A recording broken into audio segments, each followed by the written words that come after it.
Hi, Mike. Can you look over here, please, Mike?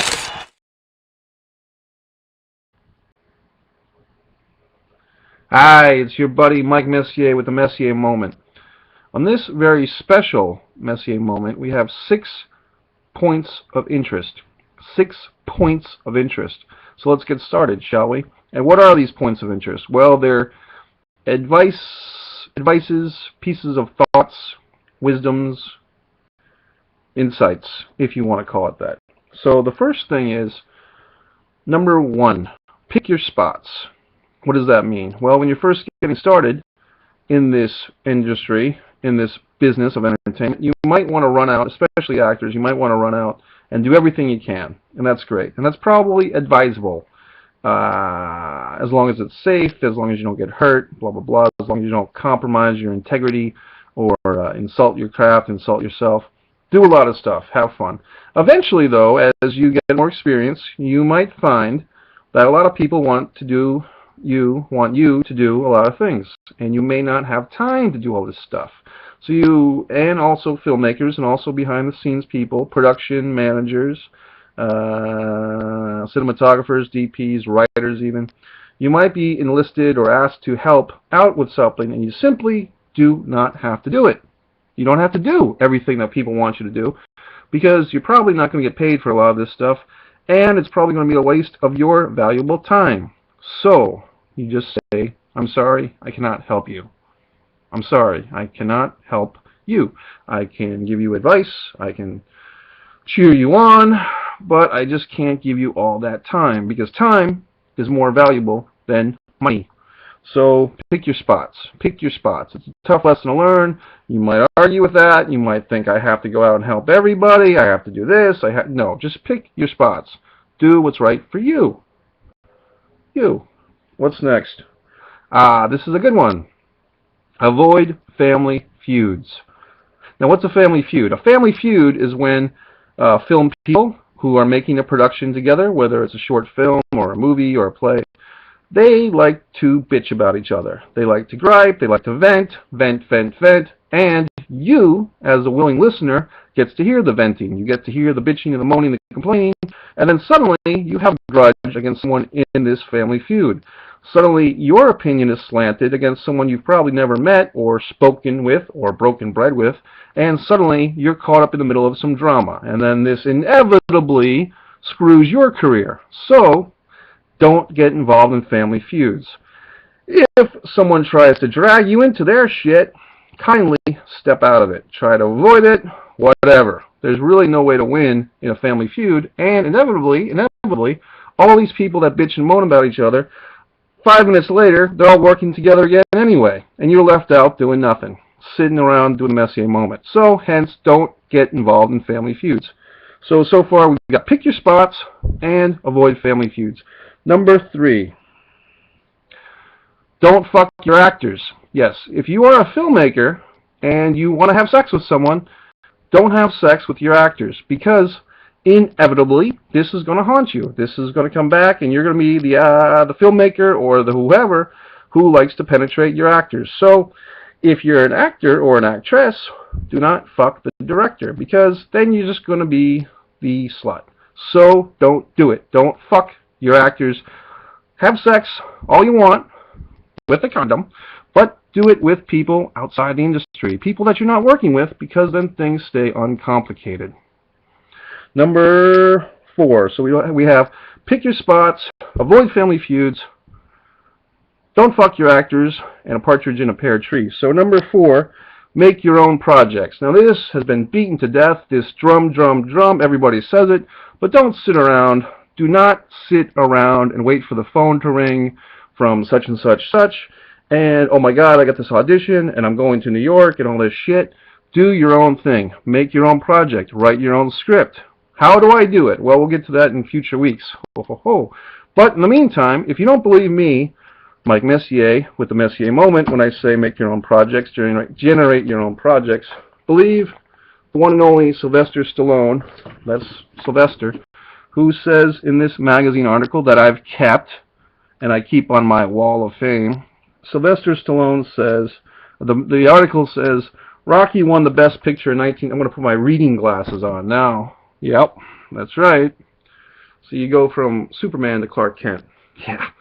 So I'm going to tidy up my hat with my sweaty brow. So now I'm reading for you. I'm actually reading on the Messier moment. It says, Rocky won the Oscar for Best Picture in 1977. Stallone still feels like an underdog. Quote, that's my journey in life, along with choosing the darkest, least traveled road, Stallone says. Quote, I wish that things could be handed to me. I wish a great script would come in with financing and everything else in place, but it ain't happening. For me, everything has been do it yourself, and it hasn't stopped yet. I'm still basically generating projects for myself, and I'd rather have someone else generating them for me, but that's not my thing apparently. So I take a lot of inspiration from that, honestly, seriously, because Stallone, whether you want to make a Rocky impersonation or not, Stallone is a guy who makes his own stuff. He has a slight birth defect on his face, which causes the impersonations of Stallone and so forth, but he does his own thing. Whether you like his movies, Rocky or Expendables or whatever, you have to admit that he's doing things and making money doing them. So good for Rocky Stallone. And what else on the hit list? See, I even made a nice little shtick-a-doo, a post-it note. Alright, so make your own projects, don't fuck your actors, avoid family feuds, and pick your spots. The last thing we have is homework. Now last week you were assigned, kind listener, to go out and get the book Zen and the Art of Making a Living. Did you do such? Did you not do such? That's up to you. This week, if you're following the trend, I have assignments for both actor and filmmaker. So for the actor out there, I assign you to get a book called Audition by Michael Shirtleff. That's Audition by Michael Shirtleff. If you've already got it, then I have to give you some more advanced homework. So get Ivana Chubbuck's The Power of the Actor. Ivana Chubbuck, The Power of the Actor, if you've already read Audition. And if you've read both of those, get The Intent to Live by Larry Moss. And if you've read all three of them, get the books by Eric Morris, who worked with Schwarzenegger. And, yeah, he did. So then, if you get all those books and you're done, then tell me to read a fucking book once in a while. So now the next one is, for all the filmmakers out there, I assign you to get a book you probably never heard of, Movie Maker's Masterclass, Private Lessons from the World's Foremost Directors by Laurent Terrard. And I'm going to just read a little quote, if I can find it. Sidney Pollack, who you might have seen in the movie Eyes Wide Shut. Sidney Pollack did Out of Africa and other great films.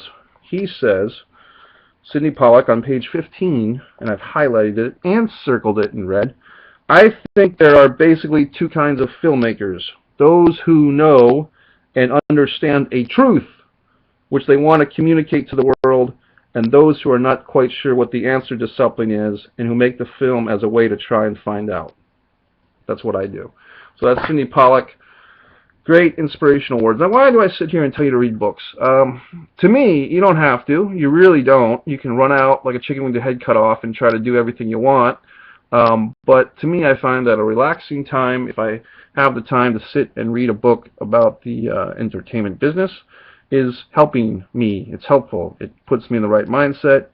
It teaches me things from people that have achieved great success on a national and international level. Nothing wrong with the local level, but let's face it, if you're trying to climb that ladder and achieve your fullest potential, you want to learn from the masters. And those are people that are in this type of book. So you read the book and you feel good. Whoa! Alright, so that's about it. The Messier moment has come to a shocking conclusion, and we're going to say this. Go to MikeMessier.com, ChrisandtheCoffeeGirl.com, WrestlingWithSanity.com, BloodSugarSidAce.com. Thanks to David Year and J.R. Hepburn and Junior Hepburn and Russell Shippey, the great graphic designer and editor of the Messier moment. Thanks to all those that are helping and all the other people and all the world's children. So that's it, and thank you so much for doing nothing, because I've done all the work pretty much on the Messier moment. But thanks for watching. Good night. God bless you. Hi, Mike. Can you look over here, please, Mike?